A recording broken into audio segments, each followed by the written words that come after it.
Ok, en esta segunda parte lo que voy a discutir es más bien sobre el tratamiento, lo que hemos aprendido de cómo podemos empezar a pensar de cómo tratar a niños que tienen epilepsia y autismo y cómo pensar en esta manera.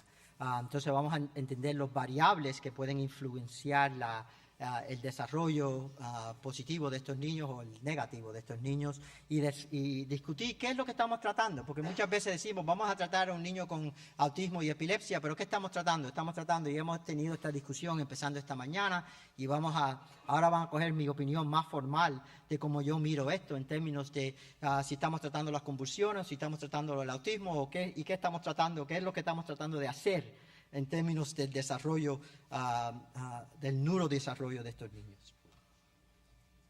Ok, la cosa que de verdad sabemos, un variable sumamente importante que no podemos desechar, que es un factor que tenemos que reconocer, es parte de esto, es que niños con autismo y epilepsia tienen mucho más chance de tener un déficit intelectual. Si tienes epilepsia, tienes más chance de tener déficit intelectual. Si tienes autismo, no importa. Y si tienes autismo sin epilepsia también, el déficit intelectual son mucho más grandes. Entonces, la única otra cosa que ha salido de los estudios en epilepsia y autismo es que en niños con epilepsia sin un problema intelectual, de un déficit intelectual, ellos también están a riesgo, estas personas están a riesgo para problemas social cognitivos. Interesante, cuando la Liga Internacional contra Epilepsia hizo el estudio a nivel neuropsicológico de cuáles son las criterios que tenían que hacer para evaluar a personas con epilepsia, todo el mundo dijo que y es un papel que escribieron, un consensus paper, y dicen todas las cosas sobre coeficiente intelectual, ansiedad, todas estas otras cosas, pero pusieron un asterisk, ¿okay? Ese asterisk decía, de verdad que deberíamos pensar en examinar cognición social. Porque no habían estudios, nadie estaba de verdad mirando qué es el impacto de la cognición social en individuos con epilepsia. Y fue bien interesante mirar eso. Ok, entonces cuando pensamos en qué es lo que estamos tratando cuando hablamos de epilepsia y autismo, cuando las dos cosas coexisten en una persona, podemos tratar la etiología, sería fantástico, ¿no? Oímos esta mañana sobre la genética y estoy diciéndote que la genética es la misma en epilepsia y en autismo, así que si podemos tratar los genes, pues entonces, boom, sería fantástico. Pudiéramos tratar las dos cosas, eso sería increíble. Segundo, vamos a hablar un poco del concepto de encefalopatía epiléptica. Yo te he dicho que yo no pienso que la epilepsia causa el autismo, pero no te estoy diciendo que la epilepsia no puede influenciar o actividad epiléptica la parte social, ¿ok? Hay una diferencia, ¿ok? En estas dos cosas. Y tercero, vamos a hablar un poquito cómo es que podemos empezar a tratar el proceso que llega a darnos epilepsia y autismo. Y aquí vamos a hablar de lo que se llama en epilepsia epileptogénesis, pero yo les voy a decir que en mi opinión la misma cosa está pasando en autismo en términos de sociogénesis, cómo socialmente, cognitivamente hay un desarrollo y que eso es un proceso, igual que la epileptogénesis es un proceso. Y eso es algo que ahora mismo no estamos necesariamente tratando específicamente, pero vamos a hablar sobre eso. Bueno, vamos a empezar con la etiología. Bueno, es obviamente que una manera de pensar sobre la relación entre epilepsia y autismo es que hay una causa, y esa causa causa la cognición no social, que sería la inteligencia como la medimos con coeficiente intelectual, que causa los problemas de social cognitivos, que causa la epilepsia y que causa las descargas epilépticas también. ¿Okay? Eso es una manera de pensar, que todas estas cosas están pasando por una etiología. Y sabemos que, otra vez, sí, hemos discutido esto, pero simplemente para tener énfasis en que los dos problemas que estamos hablando de autismo y las epilepsias bien tempranas son desórdenes del neurodesarrollo. Los dos, como hemos hablado, son bien heterogéneos en términos de los fenotipos que vemos. Los dos, epilepsia y espectro de autismo, son desórdenes que no son una parte del cerebro, sino son red de neuronas que son bien amplias y que tienen conexiones corticales y subcorticales. Sabemos también que en la epilepsia y en el autismo hay genética y pathways moleculares que están afectados. Sabemos que se ve que una disminución en las interneuronas GABAérgicas se ve muy común en autismo y es algo que se ve específicamente en los espasmos infantiles que se ven en el West Syndrome, que definen el West Syndrome. Y al mismo nivel también vemos abnormalidades de neurogénesis y de migración neuronal y de organización celular, gerotopias y displasias en los cerebros de niños con autismo. Ahora, vamos a estar claros, se ven en niños con autismo sin epilepsia, pero la mayoría de los cerebros que tenemos en autismo son niños con epilepsia. Porque cuando un niño con autismo tiene epilepsia, son los niños que tienen más chance de tener un problema. Así que, todos esos estudios que se ven y se han visto en niños, la mayoría, no todos, que tienen epilepsia y autismo, pero se encuentran las mismas abnormalidades a nivel neuropatológicos. Entonces, como hemos discutido, cuando hablamos de tratar la etiología, aunque pudiéramos tratar el gen, que como oímos esta mañana no es tan fácil, y no tenemos muchas cosas ahora mismo para decir que podemos tratar un gen específico y cambiar, que son dos diferentes niveles de discusión. ¿Okay? A lo mejor si tratas el gen, no vas a cambiar muchos de los comportamientos que estamos viendo, porque esos son dos niveles. A lo mejor hay muchas otras cosas que están pasando entre el gen y lo que vemos en el comportamiento que pueden influenciar lo que estamos viendo. Y lo que de verdad sabemos es que a este nivel tenemos genes que nos ponen a riesgo para epilepsia, para autismo y para déficit intelectual, y que la misma circuitría del cerebro se ve en los tres desórdenes. Y esto se ve, hay varios, yo simplemente puse algunas de las cosas que hemos visto, la encefalopatía de Landau-Kleffner, cuando se mira la genética, ahí se ve que es la misma genética que se ve en autismo. En Landau-Kleffner, que se considera una encefalopatía epiléptica, se ven los mismos genes y es posible que lo que estamos viendo es algo al nivel de los genes más que cualquier otra cosa.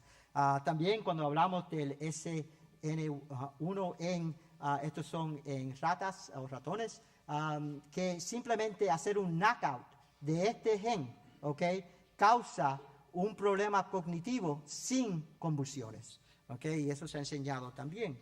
Quiere decir que, se pueden ver estas genes pueden causar una cosa y la otra.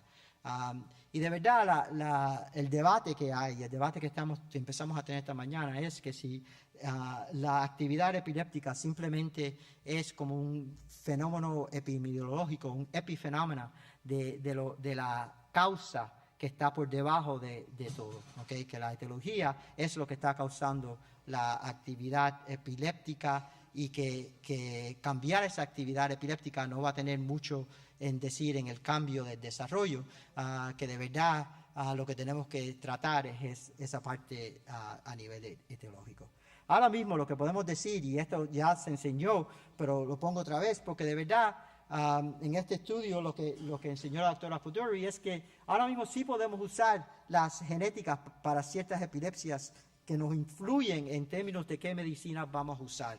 Otra vez, enseñándote que lo que estamos aprendiendo, por ejemplo, esto fue un estudio que fue de un paciente que salió del NIH, que salió en una revista no muy famosa, pero que enseñó que usando una medicina Memantine, que se usa para Alzheimer's y también se ha usado en el autismo, que pudo parar convulsiones en un niño con convulsiones intractibles, ¿okay? Y después encontraron que en ese niño tenía una específica mutación en GRIN2A, que es una gen que se ve en autismo y que se ve en epilepsia independientemente. Y después, obviamente, en desórdenes como tuberous esclerosis, es muy posible, y yo supongo que el doctor Curotado va a hablar de esto, y yo estoy bien interesado en estas ideas de que a lo mejor medicinas como el vigabatrin, gracias, y las medicinas que son mTOR inhibitors, como rapamycin y estas medicinas, no solamente están tratando las convulsiones, pero sino están tratando la parte que causa las convulsiones, la epileptogénesis, a un lugar específico, el proceso, y que al mismo tiempo están tratando el proceso que causa el problema social cognitivo que vemos. Entonces esto es bien interesante. Yo sí estoy de acuerdo con toda la discusión que se hizo esta mañana de la importancia de entender la genética en estos niños, porque estamos a un nivel de que esto sí nos ayuda mucho en entender cómo manejar a un niño con epilepsia y especialmente un niño con epilepsia y autismo. Yo diría que cualquier niño que tiene epilepsia y autismo, sí, definitivamente hay que hacerle estudios genéticos, especialmente si es una encefalopatía epiléptica con autismo. Al mismo nivel podemos mirar, y esto fue un estudio que yo hice con la doctora Shafalijeski, donde hablamos sobre la conexión entre autismo y epilepsia siendo simplemente dos partes de la misma moneda, okay, la cara y la cruz, vamos a decir, de esa. Porque de verdad, cuando miramos ciertas genes otra vez, podemos saber que las genes en autismo también pueden influenciar algunos de los tratamientos. Igual que el otro diapositiva, enseñándonos que ciertas medicinas a lo mejor no se deberían usar en ciertas condiciones que están asociadas con autismo, que pueden causar problemas, y que algunas medicinas que se han tratado en autismo, como el oxytocin, que pueden tener efectos bien específicos en ciertas condiciones, como en desórdenes que tienen el catnap, el gen catnap desordenado, que en ese grupo es mejor usar el oxytocin que en otro grupo, que tienen a lo mejor reacción. Pero esto simplemente se ha visto en modelos de animales, no se ha visto todavía a un nivel clínico de diferenciar estas cosas. Pero esto es donde la genética a lo mejor va a tener mucha ayuda. Ahora vamos a pasar un poquito de tiempo discutiendo el concepto de la encefalopatía epiléptica. Y en esta manera de pensar, sí hay una etiología que puede ser genética que causa la epilepsia y las descargas epilépticas, y que las descargas epilépticas y la epilepsia, pero las descargas epilépticas de todo esto junto es lo que está causando el problema cognitivo y nos está diciendo lo que va a pasar en términos del neurodesarrollo. Entonces ya esto lo hemos visto varias veces otra vez, que es cómo definimos un problema de una encefalopatía epiléptica. Y la cosa aquí es que esto no simplemente, la idea aquí no es que simplemente son las convulsiones, porque en el síndrome de West eso es un buen ejemplo de las convulsiones son bien pequeñas, pero las consecuencias son bien grandes. No porque no son convulsiones bien dramáticas, pero al nivel del cerebro, lo que se ve en términos de descargas epilépticas, y no solamente las descargas de epilepsia, cuando la doctora Coe enseñó los electroencefalogramas del síndrome de West, lo que de verdad se ve es que hay una desorganización en todo el cerebro general, no simplemente son las descargas, y que eso es lo que está causando el problema en términos de neurodesarrollo. Ahora, para decir esto tenemos que ir de vuelta a mirar a síndromes y empezar a mirar, bueno, ¿cuál es la prevalencia de descargas epilépticas en individuos que no tienen convulsiones? Vamos a mirar la literatura en eso. Y eso lo hizo el doctor Sánchez Fernández, Iván, un neurólogo pediatra de España que está ahora en Boston Children's, y escribió un artículo para epilepsia discutiendo como parte de un debate que yo era editor del debate, de términos de discutiendo cómo estas descargas epilépticas, cuáles son las descargas epilépticas que deberíamos tratar. Y se ve que en los niños que están completamente asintomáticos en los estudios, tienen descargas epilépticas en 1 a 6% de estos niños. En niños con trastornos de déficit de atención, un 5% en niños que se hace un electro cuando están despiertos, y casi un 50% cuando se han hecho electros en niños con trastorno de atención cuando están dormidos. En autismo lo mismo, se ve una prevalencia de 7 a 60% dependiendo en la población que se está estudiando y en la clase de estudios que se están haciendo. Lo que ellos concluyeron es que cuando uno mira cómo las descargas epilépticas en los estudios que se han hecho qué es el efecto que están teniendo en cognición en general, no en cognición social, simplemente en cognición en general, hay mucho conflicto en evidencia. No, al nivel de corto plazo, a lo mejor hay algo que está pasando, pero a nivel de largo plazo no mucho, por lo que se pueden ver por los estudios que tenemos. Y también el punto importante es que cuando nosotros hacemos estas asociaciones no es causa, ¿no? Uno puede ver algo que está asociado a otra cosa, pero no quiere decir que es la causa, porque la causa puede ser algo que está causando las dos cosas, como hemos discutido. Cuando hablamos de las encefalopatías epilépticas, estamos hablando de diferentes síndromes que otra vez estamos definiendo basados en cómo están presentando clínicamente, y podemos separarlos por las criterios clínicas, por el electro, cómo parece el electro, y en ciertos casos cómo está el electro durante el sueño. Y podemos ver diferentes síndromes, como ya se han hablado de muchos de estos esta mañana, en mucho detalle. Pero el punto que yo quiero hacer es que la edad de regresión que se ve, por ejemplo, en el síndrome de Landau-Kleffner, que yo creo que se enseñó esta misma edad esta mañana, correctamente se dijo que en Landau-Kleffner la regresión que pasa en los 3 años y por encima. ¿Okay? Casi nunca pasa antes de los 3 años. Y la regresión que se ve en Landau-Kleffner es una regresión del lenguaje, pero ya esos niños son niños que tienen lenguaje bien establecido.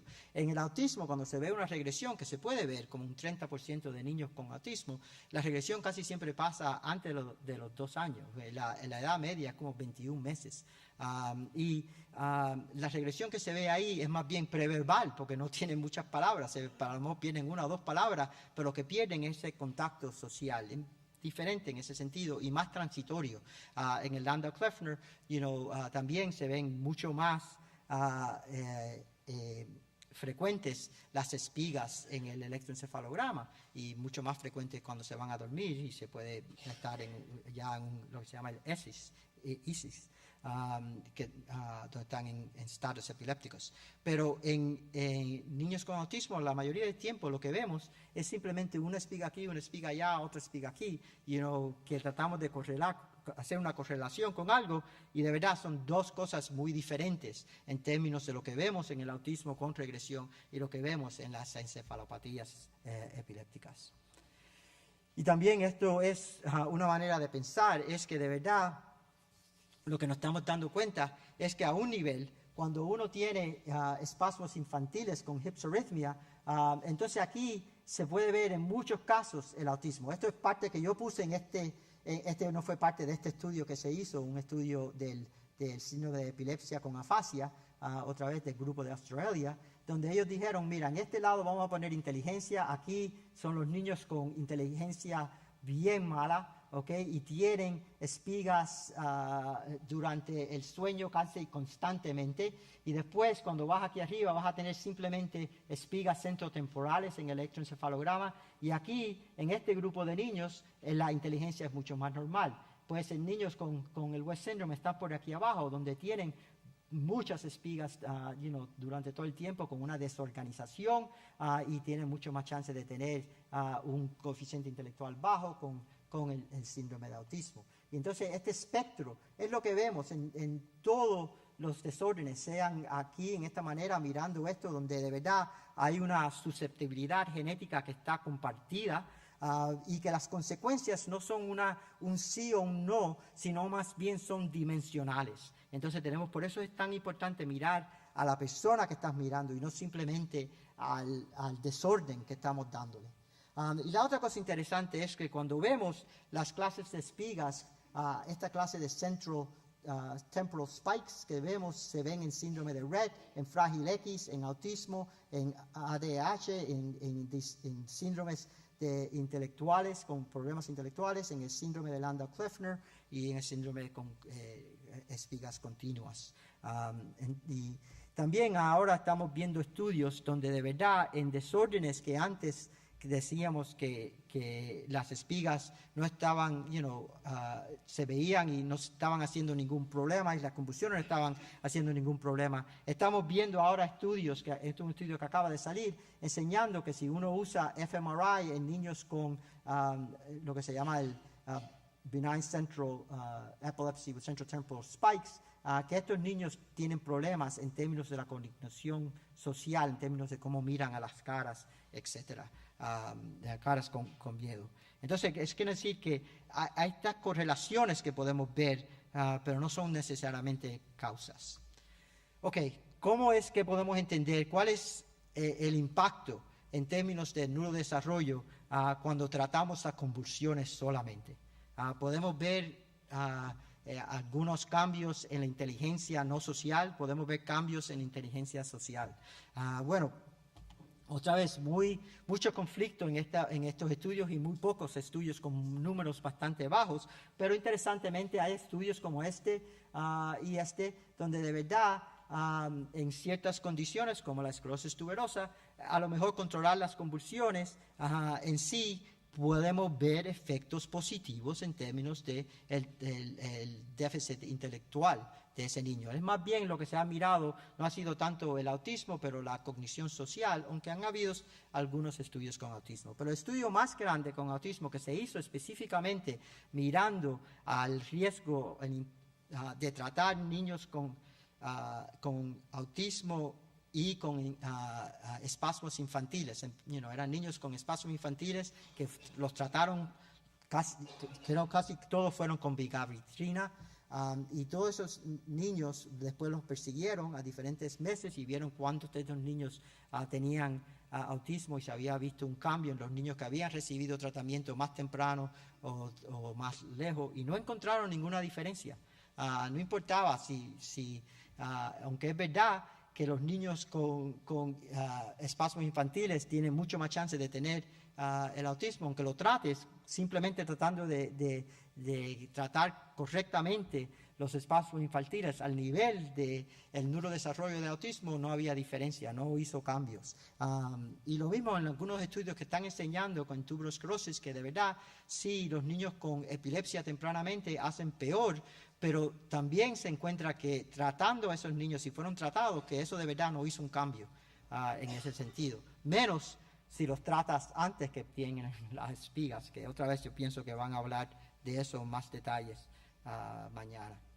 Entonces, ¿cómo miramos el outcome, lo que va a pasar con el neurodesarrollo en niños con epilepsia? Es importante también, porque muchos de estos estudios no han sido controlados. Y, por ejemplo, en este estudio que fue un meta-análisis del tratamiento de electrical status epilepticus en el dormir, donde tenían espigas todo el tiempo durante el dormir, o 80% del tiempo, y miraron muchos casos en un meta-análisis, lo que ellos encontraron fue que básicamente sí había una mejoría, y si habían dado esteroides o si había habido cirugía tempranamente, esos niños hacían bien, pero ellos mismos dicen que no era cuantitativo los datos que ellos tenían, eran cualitativos, quiere decir, eran los padres diciendo que el niño estaba un poco mejor, o el médico diciendo que el niño estaba un poco mejor, pero tenemos que tener mucho cuidado con eso, en el sentido de que, por ejemplo, en este estudio que se hizo en el 2017, cuando ellos dijeron que se podía hacer cirugía de epilepsia en individuos con autismo, lo que ellos miraron era simplemente si algunos comportamientos se habían puesto mejor, y otra vez era lo mismo, los padres dijeron que los comportamientos estaban mejor, pero no tenían ningún dato y no tenían nada que ver con la parte social cognitiva ni nada, simplemente eran algunos comportamientos y no estaba claro en nada si de verdad eso era. Ahora, que es verdad que puedes hacer cirugía epiléptica en niños con autismo, sí, la puedes hacer, pero no sé si y es indicado si estás teniendo epilepsia que está intractible, y para eso lo puedes hacer, pero no sé qué va a cambiar ahora mismo, no tenemos ninguna evidencia que cambie más nada. Y eso se enseñó muy claramente en este estudio que se hizo en Inglaterra, donde de verdad tenían un grupo de control que tenía Landau-Kleffner y un grupo que fue a cirugía con Landau-Kleffner. Y miraron a estos niños en un tiempo grande de varios años y encontraron que no había diferencia entre los que habían recibido el subpial, multiple subpial transections y los que no habían recibido, que hay una historia natural sobre estos desórdenes que a lo mejor es más importante de lo que estamos haciendo. Y es importante reconocer esto y por lo menos tener una discusión abierta sobre esto. Entonces, la otra cosa que tenemos que pensar es qué es lo que está de verdad centralmente importante para el outcome de desarrollo. ¿Es que hacemos las combustiones mejores o es que simplemente hay algo que podemos hacer para el proceso de desarrollo adentro del cerebro? Y eso es otra vez que se han visto que hay ciertas medicinas que se están usando en esclerosis tuberosa que en animales pueden hacer los comportamientos de un animal, un poquito mejor, y esto es, interesante que a lo mejor, igual que hemos visto, muchas de las medicinas que usamos para epilepsia son muy eficaces también para desórdenes del ánimo, para depresión, como el Lamictal, se puede usar en epilepsia muy bien, pero trabaja mejor hasta para depresión que para epilepsia en muchos casos. Y quiere decir que a lo mejor los mecanismos que estamos tratando no es tratando la convulsión, pero los mecanismos que están por debajo de las convulsiones y del autismo. Por último, esto es lo que sale a nivel práctico, ¿qué es las recomendaciones que podemos hacer hoy en día? Porque esta es una pregunta que todo el mundo pregunta, si un niño está teniendo espigas, ¿vale la pena tratarlo? Bueno, depende, right? Si es una persona que no está teniendo ningunos síntomas, la contesta es no. ¿Por qué? Pues el riesgo es mucho más que el beneficio. Si un niño está teniendo disfunción cognitiva y regresión, pero no está teniendo convulsiones que están activas, por ejemplo, en el síndrome de Rett, no las tratamos a esos niños, aunque tienen espigas todo el tiempo, o ese niño no vale la pena, eso sabemos que es parte del déficit genético y tratar eso no tiene tanto beneficio y más riesgo. Pero si una persona está teniendo disfunción cognitiva y regresión y podemos hacer una correlación entre las espigas epilépticas y esa regresión cognitiva, pues entonces el riesgo obviamente es más grande, es menos que el beneficio. Igual si tienes convulsiones, pues lo mismo, en ese grupo de niños que son las encefalopatías epilépticas, pues claro que vale la pena tratar a esos niños porque quitar las convulsiones va a ayudar, no importa cuál es la etiología, como hemos oído en esa manera, y va a tener a lo mejor una influencia en el término del desarrollo final. Pero es verdad que muchas de las medicinas que tenemos ahora mismo no son tan eficaces a tratar completamente, por ejemplo, en espasmos infantiles, lo importante no es simplemente quitar las convulsiones, es hacer que el electro se vuelva completamente normal. Y las medicinas para hacer eso es más difícil. Entonces, por último, vamos a discutir la última parte, que es tratar el proceso. Y aquí yo quiero ir a lo que estaba discutiendo antes, que tenemos una etiología y de eso puede causar epilepsia o puede causar un problema de cognición social o no social. Y después tengo aquí esta parte aquí, porque yo pienso que tenemos que empezar a pensar cómo la cognición social influye la cognición no social. Es muy posible que no nos hemos dado cuenta de esto, y esto es importante en términos de las intervenciones que tenemos hoy en día. Y entonces el proceso aquí es un proceso de sociogénesis, cómo uno empieza a tener esta parte social cognitiva, y en este sentido, estos son el proceso donde de verdad tenemos que empezar a pensar. Y yo sí pienso que obviamente si la epilepsia sí puede causar más problemas, pero también pienso que estos problemas pueden causar problemas en niños con epilepsia, no solamente directos, pero indirectos en términos del desarrollo final, porque muchas veces, aunque podemos tratar las convulsiones, puede seguir siendo problemas a un nivel de neurodesarrollo. En ese sentido, es la bidireccional que tenemos que estar mirando. A nivel de por qué estas dos cosas existen, bueno, en modelos de animales lo que sabemos es que básicamente tenemos un déficit genético y puede haber una disfunción metabólica, sea mitocondria, sea cualquier cosa que podemos tener, y problemas inmunológicos, todo eso es verdad.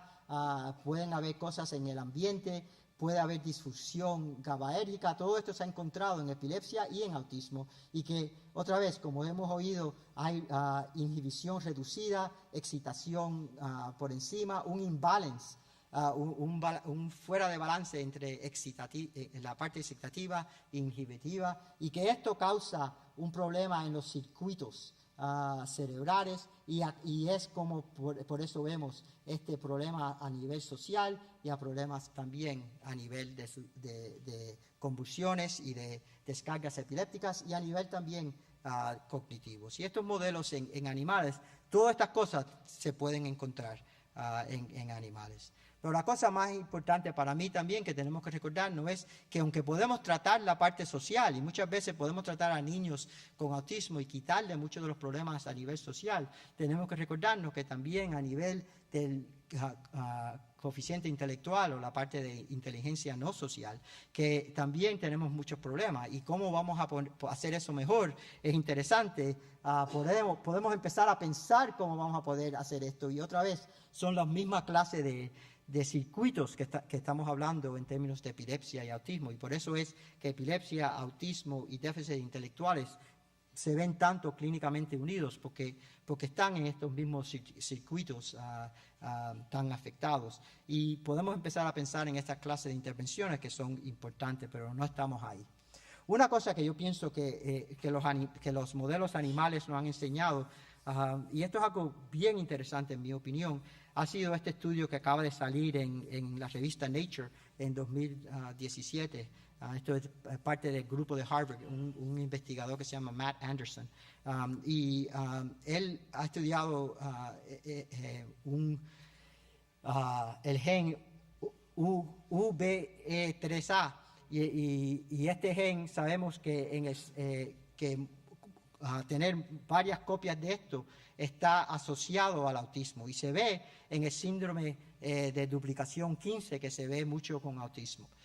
Si uno hace a un ratoncito tener más de este gen, pues ellos pueden tener problemas sociales y pueden enseñar, tienen maneras de saber en términos de cómo responden a ciertas cosas, de que hay problemas sociales. Si uno le sube, el UB3A gen, lo que hace es que baja el glutamatergic synapse organizer, que es parte del gen de la cerebellum, que es necesario para sociabilidad. Y si uno después coge, y lo que pasa con las convulsiones es que esto también tiene un efecto en esto, lo hace más bajo y hace que haya problemas sociales que tienen simplemente un poquito más de lo que se supone que tengan en este gen. Y lo interesante es que si tú quitas este gen, entonces puedes tener convulsiones y no tiene ningún efecto en sociabilidad. Pero un poquito más de este gen y menos convulsiones puede después causar problemas. Y parece que todo esto está pasando en este circuito que tiene que ver con esta área que se llama el ventral tegmental area, que los enseñé antes, que tiene que ver con el sistema social. Y esto para mí es algo interesante para considerar en términos de este circuito que puede causar epilepsia y autismo. Interesantemente, si eres un ratón, te pueden cambiar usando un virus, pueden cambiar la activación y restauración de este gen, y eso después quita la parte social, aunque tengas convulsiones o aunque tengas más V3A. ¿Qué quiere decir? Que esto es bien complicado en términos de cómo trabajan los genes, y esto es simplemente en un ratoncito, se pueden imaginar en otras personas. Por final, cuando pensamos en las intervenciones farmacológicas, tenemos que darnos cuenta que las medicaciones que tenemos para tratar autismo y para tratar epilepsia son importantes y son efectivas en ciertos síntomas, pero ninguno de los dos está cambiando definitivamente lo que está pasando en general. Cuando pensamos en cómo podemos tratar a estos niños a un nivel no farmacológicos, pues tenemos varias cosas que podemos hacer. Una cosa que podemos hacer es obviamente cambiar el ambiente, hacer una forma de entrenamiento más específico. Esto es una manera de tratar a estos niños de una manera intensiva, tempranamente, enseñarles cómo trabaja el mundo en una manera, como rompiendo todas las cosas de cómo trabaja el mundo en partes bien discretas, y usando uno a uno, implementando estas clases de enseñamiento en la casa y en diferentes ambientes como la escuela. Y esto es bien importante en ese sentido, pero no es algo que se tiene que hacer específicamente de una manera. Hay varios diferentes métodos que, dependiendo en el niño con autismo, pueden tener diferentes efectos, y es bien importante entender esto en ese sentido, y se puede usar en una manera bien natural, en diferentes maneras de cómo interactuamos con estos niños.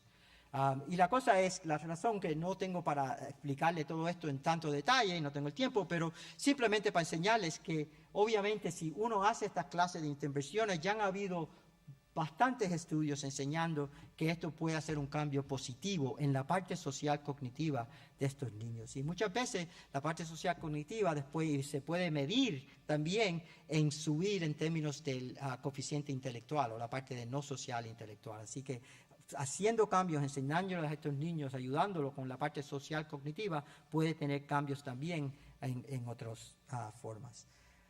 Y la pregunta es si uno hace lo mismo en epilepsia, puede trabajar. Y otra vez discutimos un poquito de esto esta mañana, que por lo menos hay algunos estudios enseñando que en animales,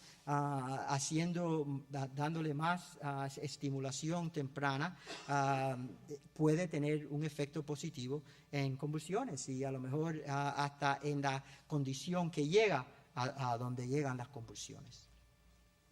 Entonces, para terminar, voy a decirles a ustedes que lo más importante del tratamiento de estas condiciones cuando existe la epilepsia con el autismo es que tratar las convulsiones en niños con epilepsia es sumamente importante, pero no es suficiente. Yo pienso que no solamente tenemos que pensar en los fármacos, tenemos que pensar en estudios donde estamos tratando con los mejores fármacos a la epilepsia, pero al mismo tiempo empezar intervenciones bien tempranas antes del diagnóstico de autismo. Yo creo que tenemos que tener un cambio en el paradigma de autismo y pensar si estás teniendo un niño que estás viendo que está teniendo problemas sociales cognitivos tempranamente, empezar las intervenciones a nivel de modificación de ese ambiente de ese niño, enseñarle al padre cómo interactuar en una manera que esta clase de hacer esto, pues es empezando de abajo en vez de empezar de arriba y hacer el diagnóstico y después las intervenciones.